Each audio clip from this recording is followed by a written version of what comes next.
What's the good word, y'all? It's your boy DKB here. So we're breaking down another prospect from the New York Jets 2023 undrafted free agent class.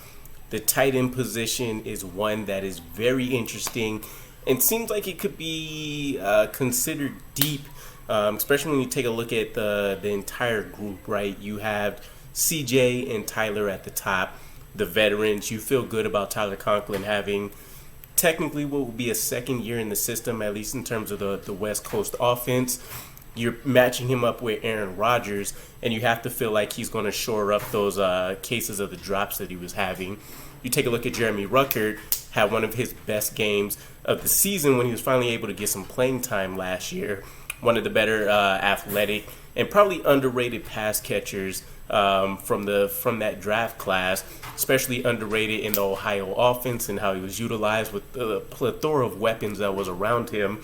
Then you get to Zach Kuntz, who from a size, speed, athleticism standpoint is probably unmatched with 90% of the NFL, tight ends already on rosters. Then you take a look at a guy like Jenkins, who we have out of Georgia Tech. Started at St. Francis, transferred to South Carolina, got some experience in the SEC, then ultimately spent a year in Georgia Tech. He ended up being utilized as a wide receiver actually at Georgia Tech, which I thought was particularly interesting and maybe gives you a little bit of insight into how the New York Jets can expect to use him if you want to go out and use a big tight end out of the slot, separate him from the offensive line, do some kind of basically utilize him in that facet, right? He's essentially a big wide receiver for us. You'll see a lot of comparisons to Lawrence Cager, for example, for that exact reason. 6'6", 6'7", somewhere in that area. I want to say he was about 245-ish pounds. And this is a guy that this pickup, the reason why he's an undrafted free agent and what gets you a little bit excited about him when you think about him, Jeremy Ruckert, Zach Kuntz, guys that didn't have the production, but they have the traits and they have the physical capabilities to go out there and be able to excel in the offense if utilized in the right way. This is the same case with EJ Jenkins. You think about, kind of what's happened with him over the course of his college career. Had to play with 4 different quarterbacks within one season. It sounds like a New York Jets, storytell, right? So we take a look at what he's done coming off his 2022 season, 17 catches, 316 yards, 18.6 yards per catch. Ultimately finishes with 3 touchdowns. Some of the strengths to his game. He's able to go out there and create separation. He's a solid route runner. Good strength to be able to go out there and break tackles. He has an elite catch radius, as you'd imagine with somebody who has a 6'6", 6'7" frame, long arm span, decent job adjusting to the ball. He's been able, especially when you consider he's, 18.6 yards per catch was his second highest rate of his career. He topped just over 20 his sophomore year. And so he's done a pretty decent job being able to not only adjust to the ball, but track the ball downfield.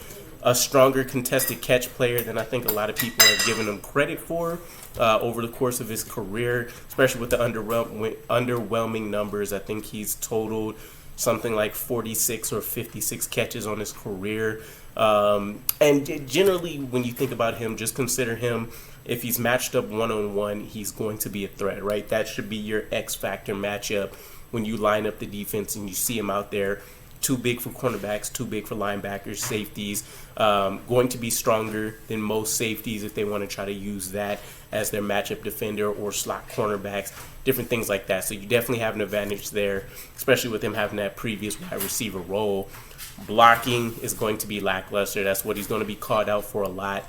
A lot of bad angles to the block. Pretty poor anchor, so he can kind of get punked almost, if you will, when it comes to, lining up against his man and being able to bury him in the ground. And for as much as he's kind of been a decent enough route runner, he struggles in the short area field, that 0 to 10 yards where you would expect that you'd see a little bit more success when you want to talk about a tight end being a quarterback's best friend. Just not enough burst, just not enough separation coming out of his routes, a lack of strong cut, and you know, some release issues there for him. And then ultimately, as mentioned, a lot of people are going to highlight the production and what he's done. You've seen some tight ends come out and match what he's done his entire career in a single season. So you definitely take a look at this guy as a longer-term project, but I think if you utilize him right away in a role where, again, he's being separated from the offensive line and you're just asking him to go out there and essentially be another wide receiver like Georgia Tech did, you can see him having a pretty fair amount of success as a red zone weapon. And outside of that, just a guy that can attack the intermediate to deep part of the field with decent enough success. But let me know where you guys fall on the spectrum with EJ Jenkins. What are you most excited about with him bringing to an offense like this? And I'll catch you guys again. Peace.